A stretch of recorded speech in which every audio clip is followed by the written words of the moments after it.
Okay, so we're using Streamlabs to make this video because I don't really think it needs to be too long. There isn't really anything newsworthy, quote-unquote, that happened with this player.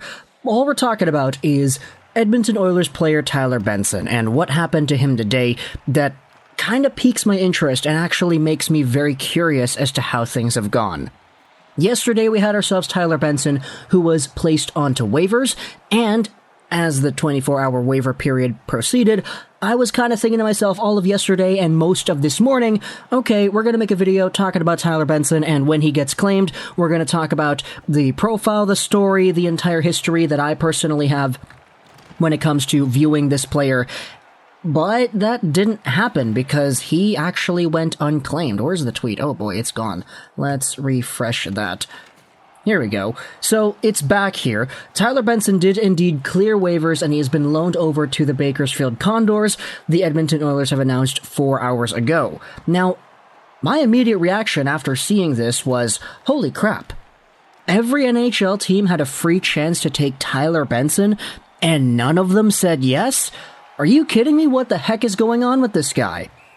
And so, if we go over onto his Elite Prospects page and take a look at where Benson has been the past few years, my immediate instinct upon thinking about Tyler Benson was thinking about his time as the Vancouver Giants captain. He was an absolute maniac for Vancouver here, and in his draft season, he had 28 points, 30 games played, 9 goals, 19 assists. Sure, that's not the best statistical profile for a guy getting drafted at 17, 18 years old into the NHL, but just what Tyler Benson meant to the Giants. He was a really important contributor and one of the more influential figures the team has had in the past few years. Now, admittedly, this was in 2015-16, and so when I saw initially that he's 24 years old already, I was kind of freaking out. I was like, whoa, where did the time go? How the heck is Tyler Benson already 24 years old?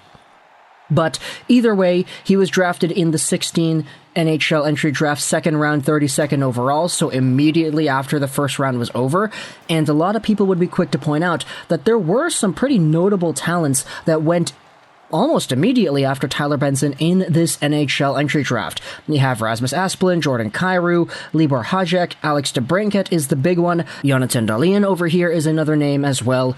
And so for Tyler Benson, there was a boatload of guys that went after him in this NHL Draft that a lot of Oilers fans kind of feel a little ticked off that they missed out about, but you know what? It's understandable. I think everybody kind of is kicking themselves in the foot for not taking Samuel Girard or Alex DeBrincat in the first round. You kind of know how it goes, right?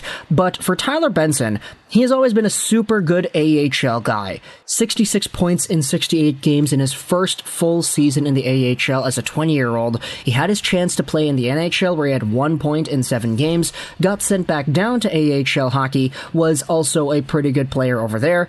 During the 2020 shortened season, he spent some time in Switzerland where he was over a point per game over there before suiting back up to being a point per game in Bakersfield once again. Now, this season, he's only played 29 games and he only has 2 points. And a lot of people are going to go out there and say, yeah, there's kind of a reason why he's only had 2 points. This is where I was sort of feeling a little conflicted, because to me, whenever I thought about Benson, I thought about how good he was in the WHL, I thought about how good he was in the AHL, and I thought that this guy had himself a legit chance of being a prime-time top 6 NHL contributor. It's just, when you watch Tyler Benson at the NHL level, you see that the skating really does go out there and it matters a ton.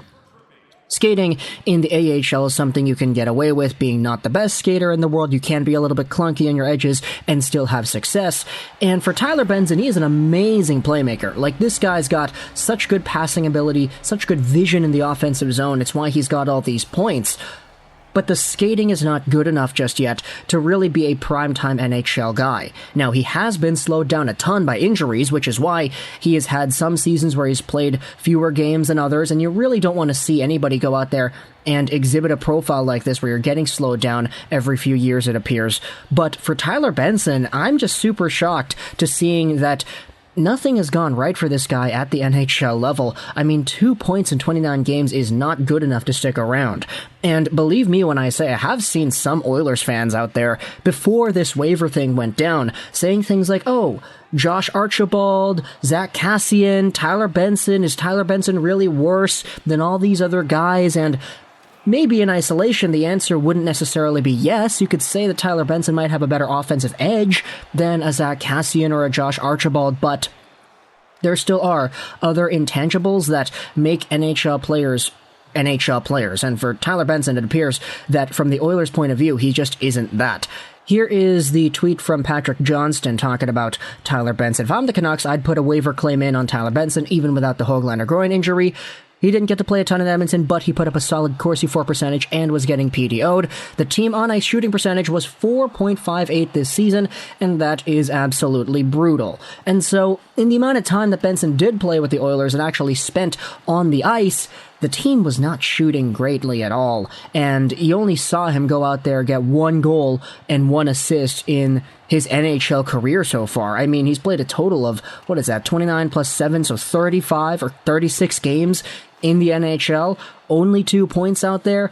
Very unfortunate to see. And honestly, I'm such a believer in what Tyler Benson was at his best that I really do want to see another team go out there and maybe give this guy a chance, but I guess you could say that right now, during the trade deadline, it's coming up, you have teams trying to load up on players, picks, and all that. You don't want to see anybody go out there and acquire assets that might hold you back from making a potential trade, because getting a guy for free off of waivers means another roster spot being taken up, and those are being treated as gold right now. So talk to me in the comments, what do you think about Tyler Benson and his overall profile as an Edmonton Oiler? I'm super surprised to see that things haven't been working out, but I still do believe in this guy. You can let me know in the comments all your thoughts about him as well. I hope you enjoyed this video, Trolls 99, and bye.